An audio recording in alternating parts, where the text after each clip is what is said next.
Hi, I'm James, and in this video I'm taking a look at Grand Theft Auto 5 running on Intel Iris 5100 graphics. So this is Haswell GT3 with the larger 28-watt power envelope. And as with all of these tests that I've been running, this is 1366 by 768, low detail, so equivalent to, say, PlayStation 3, Xbox 360 graphics. Loading times are a little longer in this test, as the laptop I have for testing Iris 5100 only has a small SSD, and with the large size of the game, it actually wouldn't fit on the hard drive. So I had to install it to an SSD in an external USB 3 caddy. That should still be fairly fast, but it's pushed up the loading times compared to some of the other tests.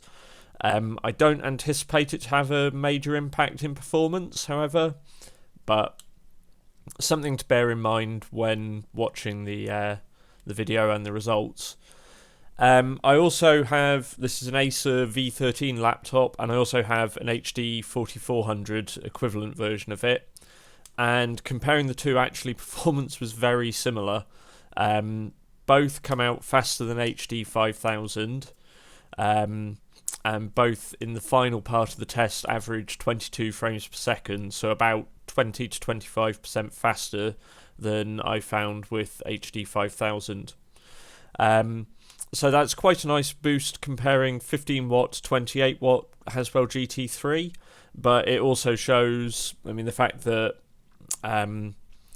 15 watt GT2 Haswell was very similar performance suggests that maybe they're not, at this power envelope, we're not really taking advantage of the extra units in GT3 in this case. Even so, you can see here we're typically, over sort of 20 frames per second in these early tests. There are some dips, and it's not a perfect 30 frames per second frame rate, but it's not too bad. It's not going to be an ideal experience for playing this, but you can get away with it if you really want to. If we just wait for the next section to load up.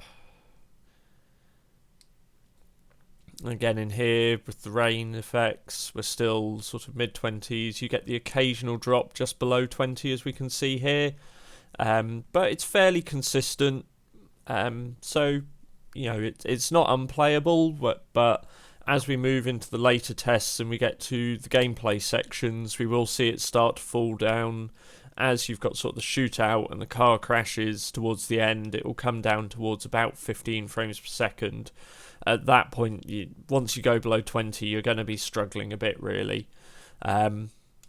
So if you're looking at buying Grand Theft Auto 5 and you have Iris 5100 equipped laptop, you may want to start lowering the resolution further, say running at 800 by 600 to bring those frame rates up. Which isn't great, you're going to be on a sub-console level of detail and graphical fidelity, but it will push up frame rates and give you a smoother, more playable experience. I hope you found this video useful. Be sure to check out the other videos on my channel to see how the game and other games run on other integrated graphics solutions, and if you want to keep up to date with what we're doing, then hit the subscribe button. Thanks for watching.